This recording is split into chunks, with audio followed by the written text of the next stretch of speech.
قال رسول الله صلى الله عليه وسلم: لن ينجي أحدا منكم عمله. قالوا: ولا أنت يا رسول الله؟ قال: ولا أنا، إلا أن يتغمدني الله برحمة سدده. رواه البخاري ومسلم. لا ينجي أحدا منكم عمله، أي أن العمل ليس هو السبب الوحيد والمباشر للنجاة من النار، فلا بد من رحمة الله.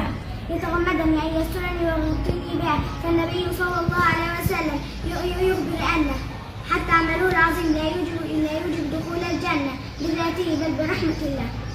سددوا أي اطلبوا السداد، وهو الإصابة والاستقامة في الأعمال دون غلو أو تقصير. وهذا الحديث يبين أن دخول الجنة برحمة الله وفضله لا بمجرد الأعمال، وأن الأعمال الصالحة هي أسباب للرحمة وليست ثمنا للجنة.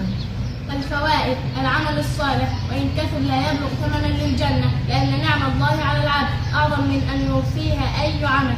المنفي في الحديث هو المعاوضة، أي أن يكون العمل قيمة للجنة. أما الثبات في القرآن هو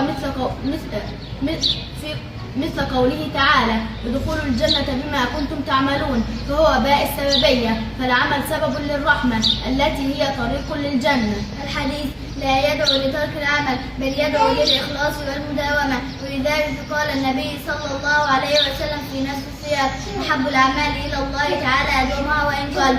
الفائدة العظمى تظهر في قوله: ولا أنا، وهي إقرار سيد الخلق بفقره لرحمة ربه، مما يقطع الطريق على أي مؤمن للإعجاب به للإعجاب بعمله والاغترار به.